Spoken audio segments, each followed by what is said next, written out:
Gente, quase boa tarde, né? 10h35. 5 minutinhos de atraso, mas estamos aí. Poliana já vai entrar, já conversamos, e ela vai nos explicar o que é o Eneagrama, qual a função dele, como surgiu essa técnica. É uma técnica de avaliação da personalidade, pelo que eu sei, mas também vou me orientar mais agora com ela, nos dando aqui essas orientações sobre o que é o Eneagrama. Oi, Flávia, seja bem-vinda. Convida mais gente, Flávia, para vir aqui com a gente, participar dessa live. Acho que vai ser super interessante. Deixa eu só mandar aqui, que aí ela vai entrar. E aí, gente, onde vocês estão? Tá calor? Aqui tá outono, mas o sol agora tá tão forte. Oi, Poliana, pode pedir para entrar que eu te aceito.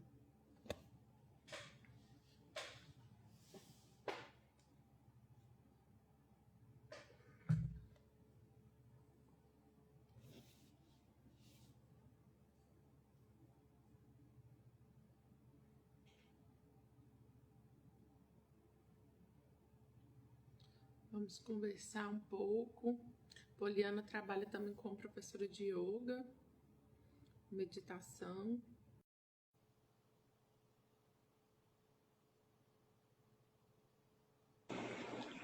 Olá, bom Oi, dia. tudo bem? Tudo ótimo com você? Tudo ótimo também. Que bom que deu certo nossa Deu live, né? certo? Ó, prazer estar aqui, Maria Fernanda, com você, Ah, fazendo que faz esse trabalho tão necessário, né, e tão importante. temos que divulgar as coisas boas, Com né? certeza, com certeza. Se apresenta para o pessoal. Eu comecei a falar um pouquinho aqui, mas é Aham, bom você explicar. tá. Eu sou Poliana Lafetá, professora de yoga e eneagrama, né? E a convite da Maria Fernanda, eu vou falar um pouquinho sobre essa sabedoria milenar, essa ferramenta incrível que é o eneagrama, né? Uhum. E Isso. eu acho importante, antes de falar sobre o eneagrama, falar sobre a experiência que eu tive pessoalmente com o eneagrama, porque o que a gente valida primeiro e depois a gente repassa, né, Maria Fernanda? Certeza. Isso. Então, o Enneagrama ele chegou na minha vida por volta de 2017, 2018, não me recordo muito bem do ano, mas a convite de uma amiga querida, Nara, e eu tentei fazer o Enneagrama nesse ano, não consegui, deixei meu nome na lista de espera, fiz com o meu querido mestre, professor Eduardo Lalana, que é um terapeuta espanhol que vinha ao Brasil, né, todo ano, geralmente no mês de julho, trazer esse trabalho, trazer esse conhecimento, essa sabedoria para nós brasileiros. E aí, a partir desse momento, o Enneagrama veio como uma virada de chave na minha vida. Então, eu falo que tem uma Poliana antes e uma depois do Enneagrama. Foi muito transformador e não foi um processo fácil, né? Porque quando nós estamos passando por um processo, todo o processo de crescimento espiritual, de autoconhecimento e desenvolvimento, ele nos exige olhar para dentro. E olhar para dentro a gente vai encontrar luz e sombra também, né? Então o caminho não é fácil. Mas a gente precisa, se a gente quer crescer, se a gente quer se transformar, a gente precisa desse olhar para nós mesmos, né? E o Enneagrama é uma ferramenta que nos proporciona isso, nos enxergar como nós somos, os mecanismos de defesa, como que nós nos representamos, que a gente está nesse mundo com uma máscara, que é o nosso ego, e daí surgiu na pandemia a oportunidade, o crescimento e a necessidade de aumentar o conhecimento cresceu, né? Então, em 2020, na época da pandemia, né, surgiu a oportunidade de fazer a formação profissional pela Escola de Madrid da Espanha, online. E aí foi a grande oportunidade de aprofundar nesse conhecimento tão maravilhoso, né?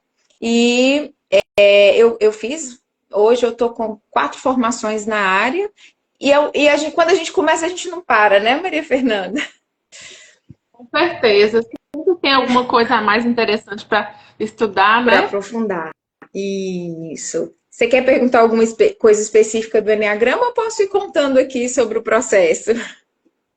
Só me contando, fica à Fica à vontade, vontade. tá? Bem leve, assim. Então, eu procurei, eu sou formada, na verdade, a minha vida profissional, minha vida foi uma montanha russa. Eu sou formada e pós-graduada em Direito pela Unimontes. Nunca atuei na área, mais de 15 anos, por volta de 20 anos, minha experiência profissional do mundo corporativo, como gestora de vendas, né? Participei aí da construção de canais de venda direta em várias empresas do Brasil, a nível internacional, Natura, Avon, Mahogany, Boticário, e eu tive a oportunidade de trabalhar com mulheres incríveis, liderando mulheres incríveis, que são líderes de equipe, e sempre fui muito apaixonada pelo desenvolvimento pessoal, né? A parte da meta eu não gostava não, mas de desenvolver pessoas, de contratar uma líder, de conseguir motivá-la, de conseguir extrair todo o seu potencial, me fascinava essa ideia de desenvolver pessoas, porque todos nós nascemos com talentos, cada um tem um talento especial, e muitas vezes a gente não descobre, é difícil a gente descobrir qual que é esse talento, né? E aconteceu isso comigo, né? Meu Deus, mas eu fiz direito, depois eu fui trabalhar na área de vendas. Olha só que loucura isso. Me apaixonei pela área de vendas, gosto muito, porque a gente fala de pessoas, a gente não vende só produto e serviço, a gente vende ideias também, né? E Uhum. aí eu consegui trazer todo esse conhecimento que eu adquiri para essa parte do mundo corporativo, né, na liderança. Mas não estava bom, eu queria mais. Então, eu busquei a formação em yoga, porque eu falei, olha, uma das ferramentas mais importantes para o autoconhecimento, uma ferramenta auxiliar, que eu imaginava que seria auxiliar, e hoje eu vejo que é uma ferramenta completa, também é a meditação, né, o yoga, porque yoga é meditação. Eu procurei alguns cursos de formação na área. Eu falei, peraí, eu vou na fonte, porque eu sempre fui praticante de yoga. Falei, não, vou fazer um curso de yoga. Aí eu fiz uma imersão, uma formação imersiva, e comecei a dar aulas de yoga também. Então, hoje eu sou mentora em Enneagrama, mentora de grupos, mentora individual, dou cursos também em vivenciais de final de semana. Mas vamos falar do que é essa ferramenta, o que é o Enneagrama. Eu acho importante a gente falar da palavra Enneagrama. Ennea é grego, vem de 9, grama, figura. Então, é uma figura de 9 pontas. O Enneagrama é uma sabedoria muito antiga. Ele foi usado, ele é usado, na verdade, para explicar qualquer evento, qualquer fenômeno do universo, da natureza. Mas na década de 50, ele foi trazido do Oriente, esse conhecimento ele foi trazido do Oriente para o Ocidente por um filósofo armênio chamado Gurdjieff. O Gurdjieff trouxe o Enneagrama e naquela época eram as escolas de iniciação, né? Eram só os discípulos que tinham acesso a esse conhecimento. Então, os discípulos de Gurdjieff passavam por um processo. Então, o Enneagrama do Gurdjieff, ele é muito mais amplo do que o que a gente usa hoje, o que eu trabalho hoje chama Enneagrama das personalidades, né? Então, na década de Uhum. 50, um boliviano chamado Oscar Ichazo, ele associou as 9 pontas do Enneagrama com as 9 virtudes, né? As 9 virtudes da tradição cristã. E aí a gente tem nasce o Enneagrama das personalidades. E aí é um processo, o Enneagrama é um processo de desenvolvimento psicológico, emocional e espiritual, inclusive. Então, cada um de nós tem um eneatipo predominante. São 9. 1, 2, 3, 4, 5, 6, 7, 8, 9. E a gente se reconhece na neurose, né? Então, a gente vai ali trabalhando. São 3 etapas do desenvolvimento com o Enneagrama. Primeiro, você se identifica qual que é o seu eneatipo básico. Depois, você assume a responsabilidade, aceita, assume a responsabilidade, se desidentifica e esvazia, porque um copo cheio não pode, não recebe nada. Então a gente tem que esvaziar para a gente ir para quê? Para a essência. Porque nós somos seres criados, né, pelo Criador, por Deus, pela força maior, cada um chama do que quiser, mas nós fomos criados, cada um com uma virtude essencial. Somos seres de essência divina. Só que ao nascer e viver nesse mundo aqui, nós passamos por um momento na nossa vida que identifica a criança tem uma ferida, geralmente na primeira infância, de 1 a 7 anos, ou na segunda infância, né, na adolescência. E essa criança ferida é que vai justamente gerar aquele eneatipo, né? Então, nós somos seres criados com virtudes, essência, mas nós operamos nesse mundo com uma máscara. Uma máscara que é a nossa personalidade, que é o ego.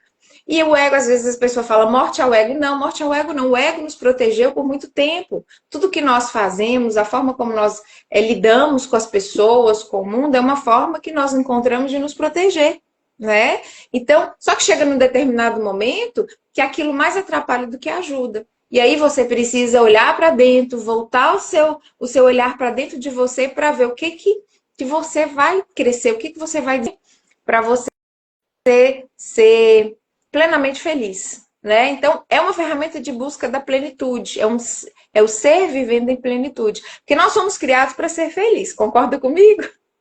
Claro. Mas a gente passa por muito sofrimento. Precisa do Enneagrama para a gente crescer, desenvolver? Não. É uma ferramenta que vai facilitar a sua jornada.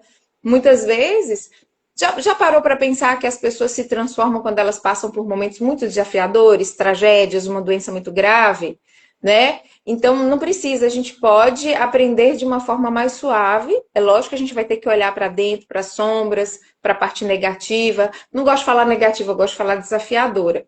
E o Enneagrama tem ferramenta para isso, né? Então, você se identifica ali com um dos 9 tipos de personalidade e vai trabalhando para se desidentificar com esse ego e rumo à sua verdadeira essência, que nós temos a nossa essência primordial.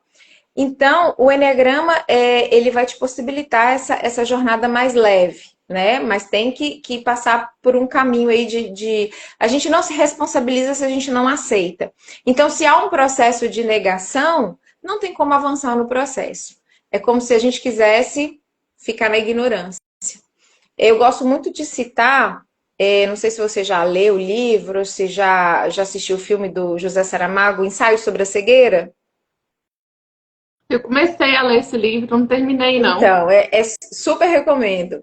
É um filme, um livro, eu assisti o filme, né? Muito forte, mas é uma metáfora da nossa sociedade. São cegos guiando cegos. Nós podemos passar toda a nossa vida na cegueira, na ignorância. Então, a gente precisa de olhar para dentro. E o Enneagrama nos possibilita isso. Então, a partir do momento que você identifica ali o seu eneatipo, você vai verificar quais são os mecanismos de defesa, os meus comportamentos destrutivos. Nós temos comportamentos construtivos e destrutivos. E nós vamos nos auto-observando, né? E o trabalho é todo feito. Como que eu, Poliana, trabalho? Eu gosto de trabalhar, né, tem um teste que eu aplico, mas eu acho muito simplista a pessoa chegar a aplicar um teste, descobrir qual que é o eneatipo dela predominante, isso só não resolve. Então, ela precisa passar em contato com todos. E aí a gente vai aprender a não só pensar, mas a sentir com o coração e, como diz o meu professor, sentir com as tripas, né? Porque todos nós somos dotados de 3 cérebros, 3 centros vitais, que é o centro mental, o cérebro, o neurocórtex, né? O pré-frontal, o emocional, que é representado pelo coração, né, no Enneagrama, mas é uma parte do cérebro, o sistema límbico, que rege as emoções, e vamos trabalhar com o nosso centro instintivo visceral, que é o cérebro reptiliano. Esses comportamentos, o que é mais impulsivo, na verdade, o que está mais próximo do que a gente é de verdade, né? E nós temos esses 3 centros, e eles deveriam estar em harmonia.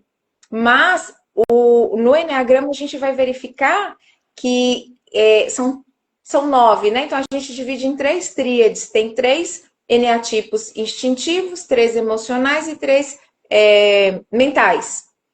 E o que está mais descentrado, desregulado, é o que caracteriza os mentais, os emocionais e os instintivos. E aí, a partir desse momento, a gente vai aprender a equilibrar esses 3 centros. E o processo ele é vivencial porque, através da comunicação, da gente saber as características de cada um, a gente vai aprender a não só processar mentalmente, mas sentir. Porque o nosso corpo, ele fala muito mais de nós mesmos do que nossa mente. A nossa mente engana. Como diz um autor, um professor de Eneagrama, a mente é a louca da casa, né? Ela tá o tempo inteiro. Aí vem a meditação, que é maravilhosa nesse processo. Por quê? Porque a meditação, ela vai diminuir esse fluxo de pensamentos, que a gente vive. A maioria das pessoas hoje está sempre no modo acelerado, por causa dos estímulos, né? Por causa do estilo de vida. E então, o que a meditação nos permite? Viver no aqui e agora. E quando a gente vive no aqui e agora, quando a gente consegue estar no momento presente, a gente consegue se perceber melhor. Então, é esse da autoobservação, né? Do estado de consciência. É muito bonito, uma palavra que está na moda, mindfulness, mas nada mais do que yoga, meditação. E aí a ferramenta da meditação, uso a ferramenta da meditação no processo também, para poder trazer a pessoa para esse momento presente, né? E a partir do momento que você entende o porquê das suas atitudes, dos seus comportamentos descentrados, quando a gente fala, cada eneatipo tem uma paixão dominante. Por exemplo, vou citar aqui o exemplo do tipo 7, que é a gula. E essas 7 paixões é o tom emocional, tá ligada a esse centro emocional. Essa paixão, na verdade, ela corresponde aos 7 pecados capitais. E tem mais 2, né? Tem os 7 pecados mais 2, que são 9 eneatipos. O tipo 7, por exemplo, é a gula. Mas não é a gula de comida, é a gula de emoção, de prazer. Porque o 7 é aquela pessoa que o tempo inteiro está buscando se sentir estimulado. Ele está fazendo ele é mental, ele está planejando novas atividades.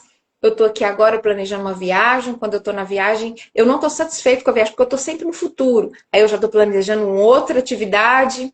Não vive o presente. E por que o 7 faz isso? Porque ele foge da dor. Ele não quer entrar em contato com o mundo interior, porque ele tem medo de sofrer. Então ele está sempre feliz, sempre satisfeito, sempre com aquela máscara, né? E falar para um 7, e aí o professor fala, o 7 é o tipo mais triste do Eneagrama. Isso é uma punhalada. Eu sou tipo 7, então eu tô falando por isso, porque é muito triste você entrar em contato com isso. Então, qual foi o meu processo pessoal? Eu precisei me permitir entrar em contato com essa tristeza, porque senão eu ia viver só na superfície. Porque o 7, ele é superficial. E aí a gente fala de vários níveis de desenvolvimento, né? Dentro de cada eneatipo, a gente tem 9 tipos de desenvolvimento. Os níveis são 1, 2 e 3.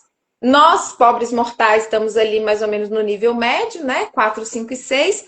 E nós temos os níveis menos desenvolvidos, os não saudáveis, 7, 8 e 9. Então, cada pessoa ela tá num nível ela se encontra no nível de desenvolvimento.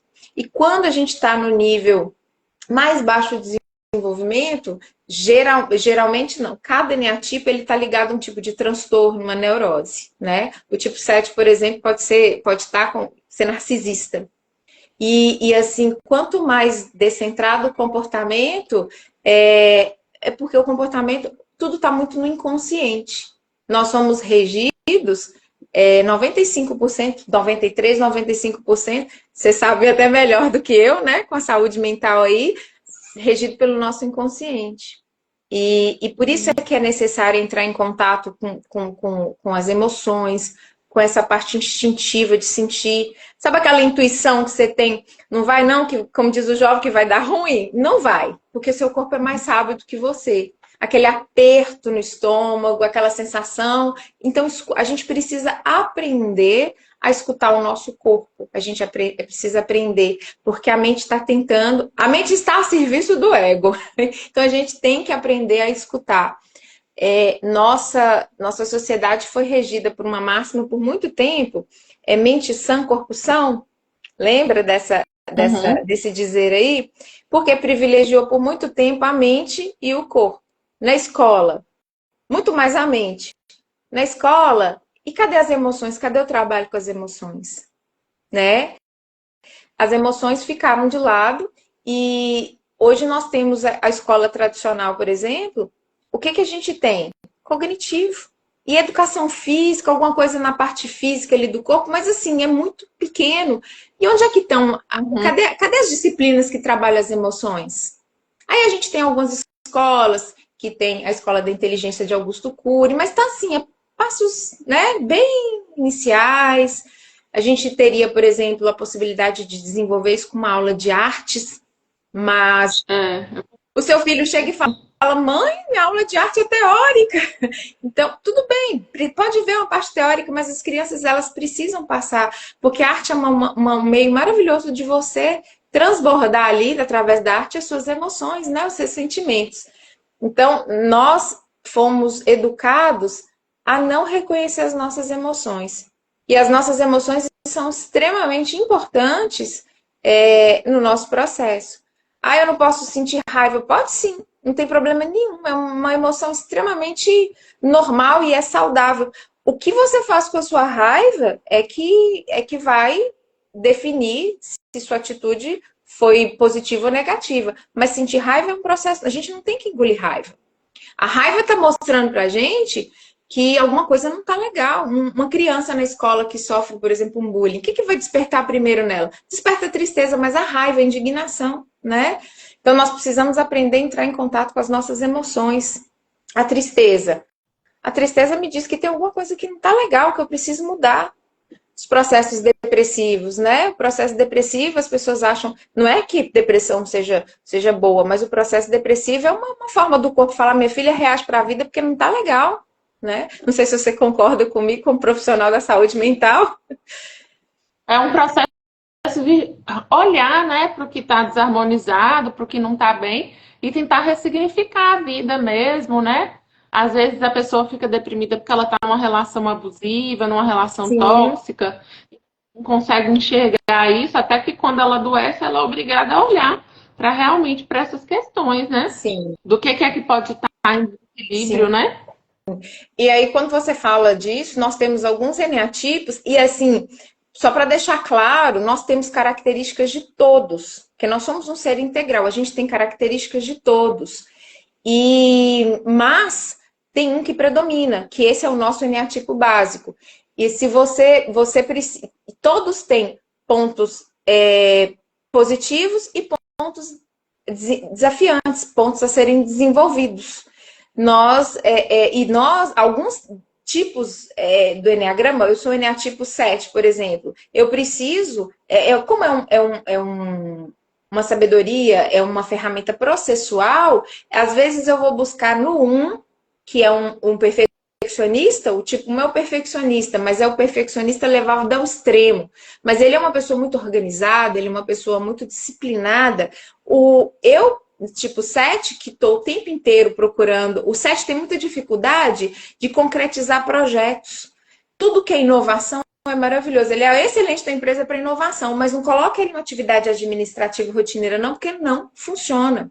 Ele não consegue. Então, ele tem que aprender. E tudo na vida depende de processo. Para uma planta crescer, ela precisa de quê? De adubo, ela precisa de água, sol. E o que o 7 faz? Ele não dá tempo para isso acontecer. Começa uma atividade, daqui a pouco já enjoa muito rápido. É só naquele momento inicial ali da sensação, da emoção, sabe? Então, o que o 7 precisa? Ele precisa de ir lá no 1, buscar essa disciplina, buscar essa organização, porque ele não tem naturalmente. Ele precisa desenvolver. Em contrapartida, o 1 é um tipo muito perfeccionista, Por que que ele é perfeccionista? Porque lá na infância dele, ele geralmente teve figuras de autoridade que podem ser pais, professores, um cuidador, não necessariamente pai e mãe biológico, né? Que exigiu, que foi muito exigente, exigiu uma conduta muito, muito certinho, de muita perfeição.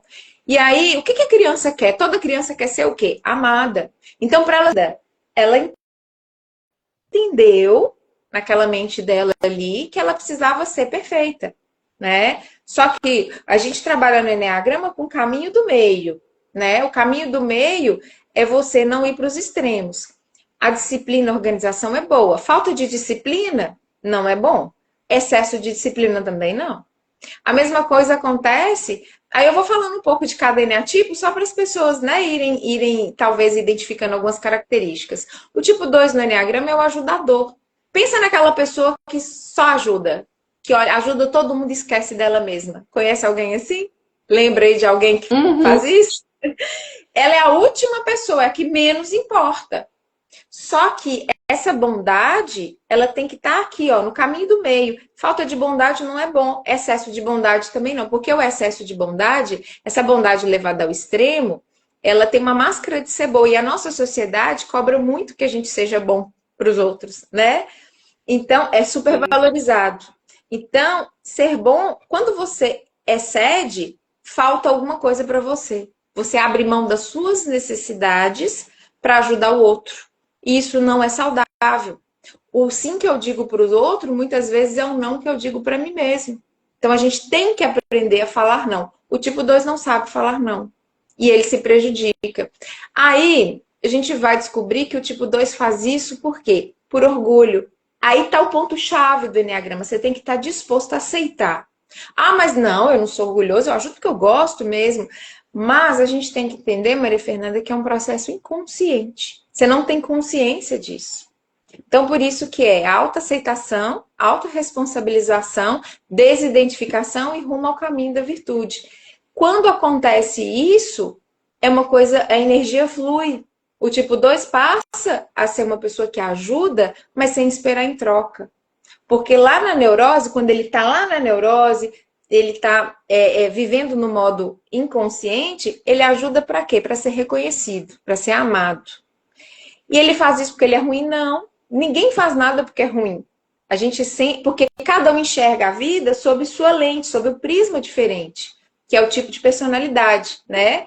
Ele faz isso por quê? Porque lá na criança dele, lá na infância, ele entendeu que se ele só seria amado se ele fizesse pelos outros, se ele fosse uma criança boazinha. Então, cada eneatipo está ligado a uma criança ferida. E ela vai agir com aquele mecanismo ali por toda a vida. Se não parar em determinado momento e falar, não, peraí que eu quero mudar isso daqui. E o processo é lindo, porque você sai de uma vida de uma forma mais no automático e começa a atuar com consciência. Aí começa a preponderar a sua essência. É um processo maravilhoso. Nós falamos, por exemplo, do tipo 6, que é o tipo medroso. Aquela pessoa insegura, que é medrosa, que é planejadora, que está o tempo inteiro na mente, inseguro, precisa de uma figura externa para ter segurança. Ele é medroso, inseguro, ele está em busca o tempo todo de segurança. Quando a gente vai estudando, a gente vai descobrir lá na frente qual que é a virtude do 6. É justamente o oposto, é a coragem. Então, aquela pessoa que operou a vida inteira no modo de medo, insegurança, só que aí ele precisa olhar para dentro e descobrir essa coragem está dentro dele. É o mais corajoso do Enneagrama. Então, é um processo maravilhoso, é um processo lindo, né? Quem tiver disposto a encarar aí as suas sombras e as suas luzes, né? É um processo que eu super recomendo. Ele realmente, para quem se envolve no processo e se dedica, é um divisor de águas. Eu tenho várias pessoas que passaram pelo processo comigo, quando eu passei, as pessoas que estão na mentoria, elas vão identificando essas características e tomando consciência. É como você tomar a rédea da sua vida. E aí passa, além de ser uma ferramenta de autoconhecimento, é uma ferramenta de inteligência relacional. de desenvolvimento das relações. Porque a partir do momento que eu me entendo melhor, eu consegui compreender melhor o outro. E nós não temos nenhum objetivo de, ao fazer o Enneagrama, de sair tipificando ninguém, porque é um processo muito pessoal, tá? Só que a gente começa a perceber características nas pessoas e a gente começa a entender o porquê a pessoa faz aquilo. E aí vem a compaixão. A gente se coloca no lugar dela. O tipo 1, por exemplo, é um tipo extremamente julgador e criticador. Essa crítica sabe aquela pessoa que põe defeito em tudo, que nada tá bom, não tá satisfeito com nada? O nível de exigência dele tá aqui, é da perfeição. Ele é assim com ele, ele é muito mais com ele mesmo. Agora você imagina como que essa pessoa sofre. Então você passa, no lugar de ter raiva dessa pessoa, você passa a se compadecer, falar, meu Deus, como ela sofre. Agora eu entendo por que ela age dessa forma. Não que você tenha que aceitar isso, mas você compreende e tem essa compaixão pela pessoa, né? Eu falo que é uma ferramenta de compaixão. E isso ajuda muito nos relacionamentos. Em determinados casos, eu convivo muito de perto com o tipo 6, que é o medroso. Então, em determinados momentos, eu achava que a pessoa queria me boicotar. Peraí, mas a pessoa está querendo me atrapalhar? Não. Na verdade, ela queria era me proteger, porque o medo dela era tão grande que ela não queria que acontecesse alguma coisa comigo. E aí eu vi aquilo como uma forma de, peraí, mas essa pessoa não me ama, ela não quer que eu faça nada, porque tudo é perigoso para ela. Tudo é perigoso, tudo tem risco, né? Então, assim, é uma ferramenta maravilhosa, eu super recomendo e estou à disposição aí para qualquer dúvida. E você está fazendo um curso também, né? As pessoas podem fazer curso com você Pode, para pode. conhecerem mais. Atualmente, eu estou com a mentoria individual, né? Eu faço com a individual, mas eu recomendo fazer em grupo, porque é muito rico as trocas, né, de experiências. Ouvir o outro falar é um espelho, a gente serve como espelho, né? Então, atualmente eu estou com mentorias individuais e vou abrir uma mentoria em grupo, agora em abril. Eu estou só definindo a data, da segunda quinzena para frente, e serão encontros semanais, de 1 hora e meia de duração, e são 8 encontros, então é um processo aí de 2 meses, né? Então vai começar no mês de abril e a gente vai encerrar lá no mês de maio. Eu só estou definindo a data de início, provavelmente no dia 15 de abril. E vai ser toda terça, das 7h30 às 9h. Eu não gosto de engessar muito, porque depende, as pessoas precisam ter liberdade para se expor. Então, varia aí de 1 hora a 1 hora e meia cada encontro. E essa mentoria vai ser em grupo. E a mentoria em grupo, ela é rica por causa justamente dessa troca que tem, né? E a mentoria individual, geralmente aquelas pessoas que têm um horário mais restrito, eu vou agendar no horário que tiver disponibilidade na minha agenda e que for possível para o mentorado, para o aluno. E a mentoria em grupo é um horário fixo, né? Então a pessoa escolhe em qual formato que ela quer fazer. Tem pessoas também que são mais fechadas, tem NA-tipos que são mais, né, introspectivos, não gostam muito de falar em grupo. É uma opção também fazer a mentoria individual. Atualmente eu estou fazendo um trabalho, eu estou como facilitadora, numa imersão.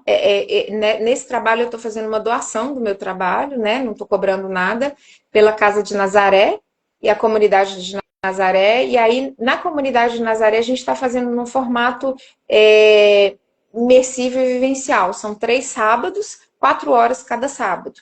E aí, esse tempo que eu preciso para desenvolver o Enneagrama, na mentoria eu dissolvo ele nesses encontros semanais.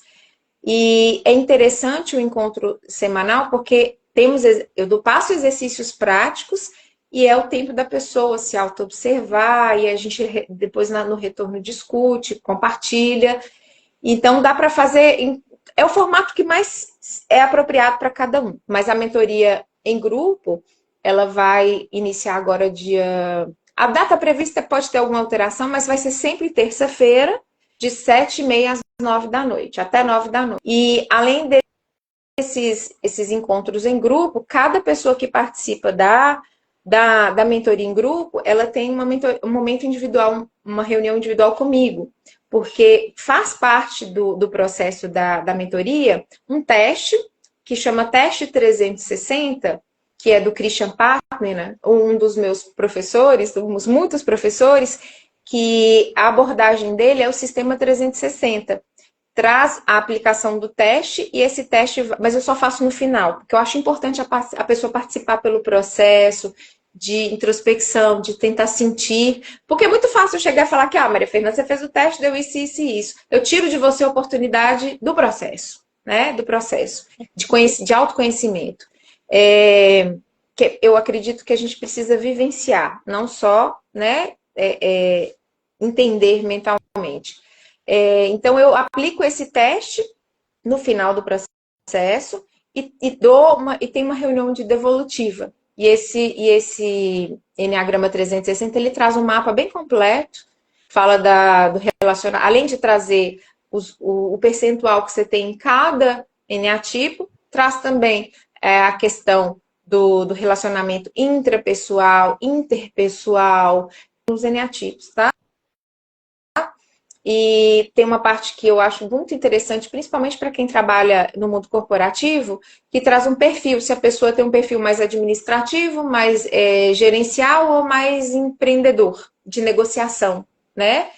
E ao final, esse teste ainda traz os setênios. Você conhece os setênios da antroposofia?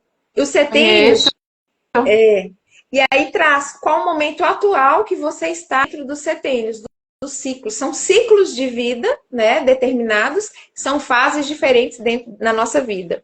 E tem também, além dos setênios, tem as fases dentro do ano, né? Eu, por exemplo, faço aniversário em maio, aí traz o período que é mais propício para você concretizar seus planos, a fase que é mais propícia para você criar seus objetivos. Eu, por exemplo, faço aniversário em maio. Quando vai chegando próximo do seu aniversário, começa a ficar uma confusão, né? Então, a fase mais.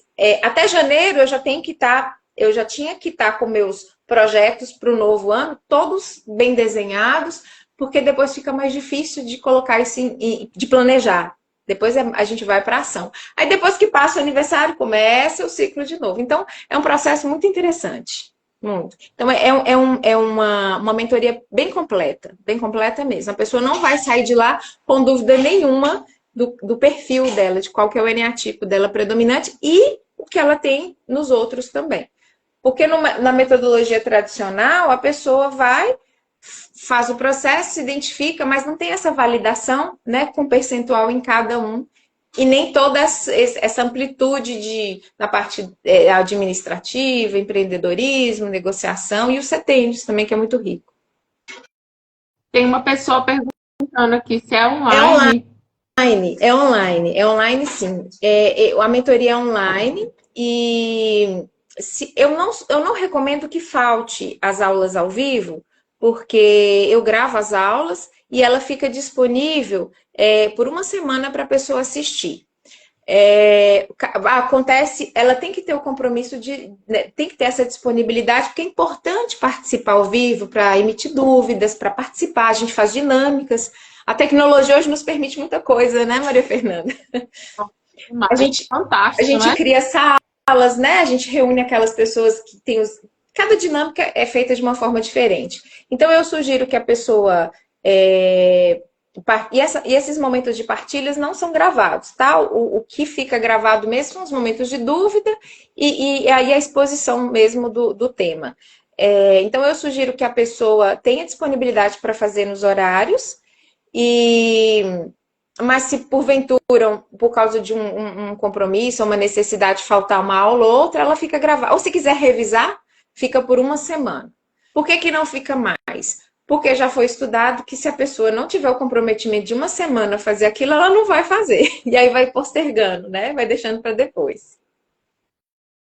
Verdade. Essa moça que está interessada falou que está em Lisboa. Não, então, aí, olha, o fuso horário... Pode entrar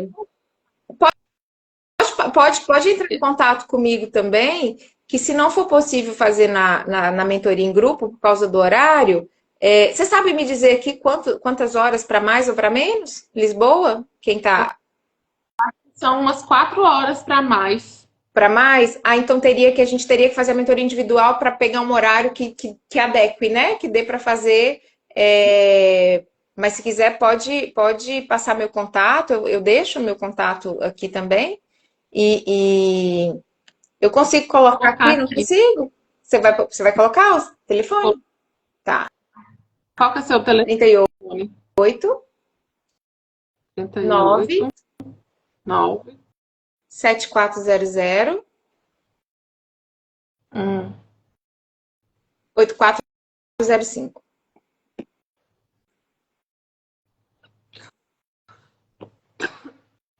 São 4 horas. Isso. Ó, e ela tá. A infância é o chão, precisamos a vida inteira. É verdade. É verdade. A gente precisa resolver essa criança. Essa criança nos acompanha e essa criança precisa ser ouvida, porque ela é birrenta. Então, se a gente não faz o que ela quer, ela esperneia. A gente precisa Verdade. conversar, a gente precisa acolher, a gente precisa cuidar dessa nossa criança. É isso mesmo.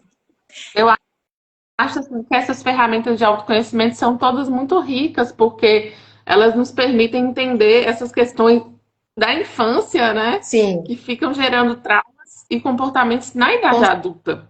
certeza, com certeza. Você se conhece mais, você já sabe que aquele comportamento assim de alguém com você vai gerar tais e tais reações.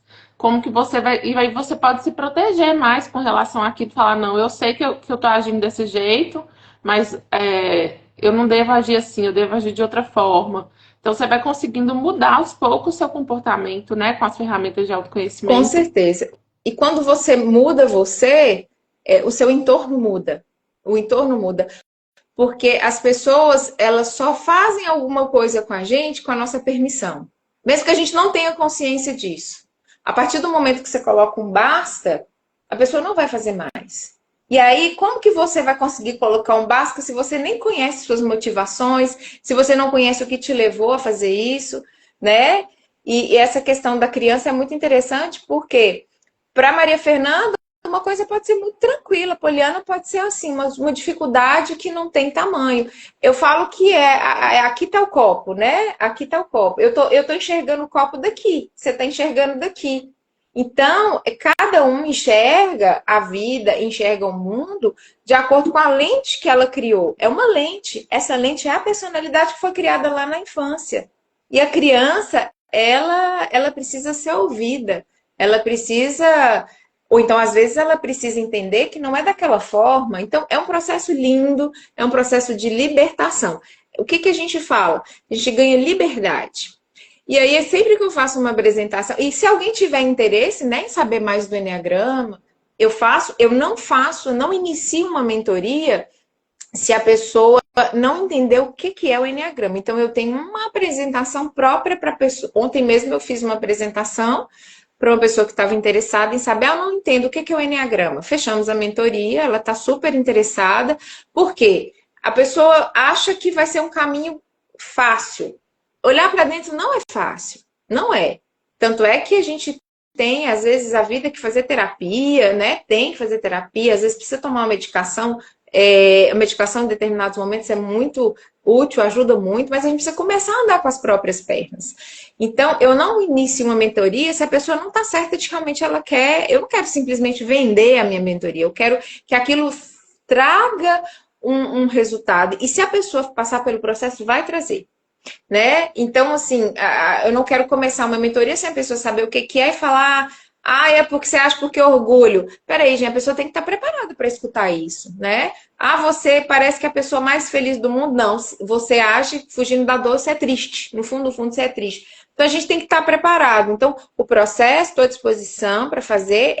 Não tem custo nenhum essa apresentação que eu faço. Tem pessoas que já sentem a vontade de fazer com uma live, com uma conversa, e tá tudo certo. Mas se a pessoa não entende o que é o Enneagrama, é importante ela entender pelo processo que ela vai passar, né? E é libertador. É uma ferramenta que eu hoje, associada à meditação, para mim é a melhor ferramenta que existe. E quando a gente inicia nesse processo de autoconhecimento, a gente vai estar em transformação enquanto a gente estiver vivo. A gente só vai melhorando. Graças a Deus, a gente só melhora. E você viver Com certeza. com leveza, sem peso, né? Você aceitando quem você é. Eu, por exemplo, sou tipo 7. Eu tentava fazer uma agenda do tipo 1. Não funciona para mim. O dia que eu escutei um professor pessoa falando para mim, Poliana, disciplina para você é constância. Planejamento para você é para uma semana, 4 dias no máximo. E é assim que eu funciono. Eu tenho que aceitar que eu sou assim. Aí o tipo 1 já precisa fazer uma agenda de um mês no mínimo, tudo certinho. Entendeu? Então, para mim, disciplina isso é libertador de ouvir. Porque eu persegui uma perfeição, um modelo, que é de uma pessoa que não funciona como eu funciono. Por isso é que a gente tem muitos livros de autoajuda que, para determinadas pessoas, fazem muito sentido, para outras não. Por quê? Porque a visão daquela pessoa que escreveu um livro, a forma como ela enxerga o mundo, como que ela funciona, é diferente da minha. Né? É diferente da minha. E eu gosto sempre nessa apresentação de falar uma coisa. A gente está o tempo inteiro procurando algo. Nós somos seres insatisfeitos por natureza. Você concorda comigo? Com certeza. Eu desejo comprar um carro, eu compro o carro. Daqui a pouco perde a graça. Eu desejo uma casa, daqui a pouco perde a graça. Aí eu viajo. Ah, não, tem que ter mais viagem. Mas nada satisfaz. Mas sabe por que nada satisfaz? Porque o que nós realmente, independente de quem seja, e mesmo que as pessoas não tenham consciência disso, o que nós procuramos nesse mundo de verdade é saber quem nós somos. Quem nós somos e o que a gente veio fazer aqui. O resto é consequência. O carro, a casa, é maravilhoso viajar, eu amo. Mas eu preciso estar feliz onde eu tô. Eu tenho que estar feliz em qualquer lugar. E ai da pessoa que acha que vai para o exterior e que vai estar muito triste, que vai estar feliz lá, não vai. Pode ter tudo ao redor, porque a felicidade está dentro. Não adianta a gente buscar isso fora. Quando a gente está bem, a gente vai estar bem em qualquer lugar. Né? Então, esse é o convite do Enneagrama. Olhar para você, olhar para dentro, você assumir quem você é de verdade e viver de forma leve, né? De forma leve. É uma libertação. Desfrutar a vida, Isso. né? Sem sofrer tanto. A Eliana falou aqui que quer conhecer, que ela já fez psicoterapia, mas que ainda tem muitas dores da infância. Sim. Eliana, entre em contato. Se você não tiver como entrar em contato com o WhatsApp, aliás, o WhatsApp é bem simples hoje em dia, mas você pode entrar em contato no Instagram, nesse Instagram que Poliana tá, que é o Hatha Yoga. Apesar de Ou ser. pode entrar em contato Sim. que eu passo o número dela para você. Hatha Yoga e desenvolvimento integral, porque para mim o yoga é a base, sabe? E por que a gente fala de desenvolvimento integral? Porque a pretensão não é desenvolvimento só pessoal e nem profissional. Nós somos um ser integral, então a gente vai desenvolver. Quando a gente se desenvolve, isso vai reverberar em todos os âmbitos, todos os aspectos da nossa vida, né? Isso mesmo. Isso aí. Então, querida, adorei essa explicação. Ontem eu assisti uns vídeos, mas não foram didáticos iguais a você, não. Eles contaram de outra forma. Eu até falei, gente, o que será que eu vou perguntar para a Poliana? Porque eu não estou entendendo muito bem. Mas ficou alguma dúvida? Não, foi muito claro. Eu gostei bastante e recomendarei para mais pessoas. Com certeza. E as pessoas assistindo aí, quem tiver interesse, pode entrar em contato comigo, que eu passo o contato de Poliana, o WhatsApp, o Instagram. E podem também colocar nos comentários da live, que eu vou colocar também ela como colaboradora e aparece para ela também. Ótimo. É isso aí. Então, Agradeço pelo convite, pela oportunidade. Mais uma vez, parabéns por esse trabalho maravilhoso que você faz, que eu tenho certeza absoluta que faz a diferença na vida de muitas pessoas. Então, é médica de homens e de almas. A gente precisa de mais pessoas, de mais médicos como você. E as pessoas estão muito necessitadas, às vezes elas nem sabem, mas elas estão necessitadas desse cuidado carinhoso, né, dessa atenção. E para mim vai ser um prazer enorme poder guiar quem quer que se interesse, né? Quem se interesse pelo Enneagrama, porque é uma jornada que a gente vai trilhar juntos. Vai ser um prazer enorme. Muito obrigada, Maria Fernanda. Nada, querida. Tchau, gente. Obrigada pela presença. Beijo para todos. Obrigada. Obrigada.